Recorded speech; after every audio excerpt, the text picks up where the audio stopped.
On ne fait pas l'omelette sans casser des œufs, disait Honoré de Balzac. Cette maxime pragmatiste revêt son sens dans ce processus d'urbanisation de la ville de Kalemi, amorcé par la mairie, qu'appuyé financièrement par le gouvernement provincial du Tanganyika, sous la houlette de son gouverneur Zoé Kabila Mwanzambala, dans l'accomplissement des prescrits du programme d'action de son gouvernement défendu à l'Assemblée provinciale en juin 2019.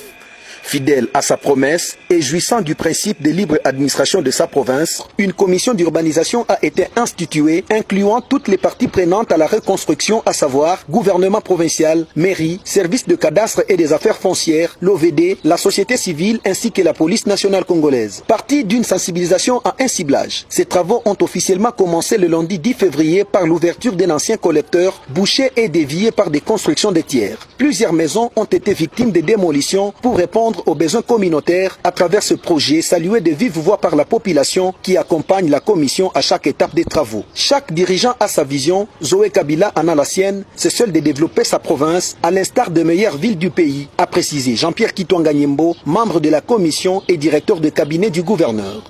Dans la vision de monsieur le gouverneur de province, la ville de Kalemi a vocation touristique, mais son visage actuel n'a rien de touristique, à cause de l'anarchie qui se constate dans l'urbanisation de la ville.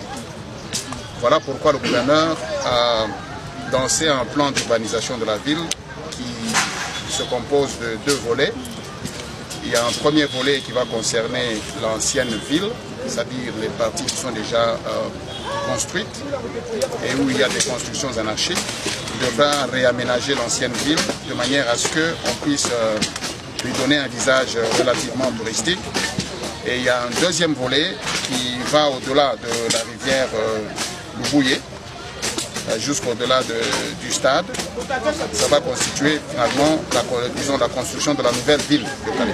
Cette initiative ne pouvait que réjouir la population riveraine de ce collecteur et celle de la ville de Kalemi en général. Personnellement, comme habitant du quartier d'Ave, parce que notre père Abedi Nazer a construit la maison en 1986.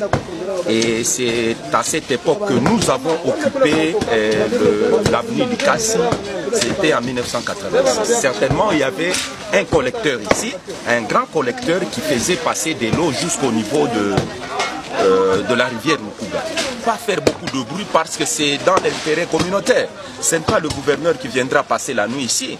Vous savez qu'il y a de cela 2 ans, 3 ans que nos maisons ont été inondées par les eaux et on ne savait pas à quel sens c'est voué. Nous-mêmes, nous avons réclamé à ce que le tranchée soit ouvert et voilà, aujourd'hui c'est l'ouverture. Toute la population du quartier d'Ab doit être contente et soutenir les œuvres des autorités. Au-delà de ces collecteurs, la réouverture des avenues, la libération de toutes les emprises publiques occupées, lignes électriques, haute et moyenne tension, routes, écoles et hôpitaux, bref, la reconstruction de la ville miroir du Tanganyika, c'est en tout cas la priorité que se fixe la nouvelle administration provinciale. Pour autant, la place Kisseboué et le marché des réfugiés, jadis réputés anarchiques, sont actuellement méconnaissables. Avant même le passage de la machine, la population a marié l'initiative en démolissant elle-même ce qu'elle a jugé hors la loi. Ça y est, la reconstruction de Kalemi est en marche.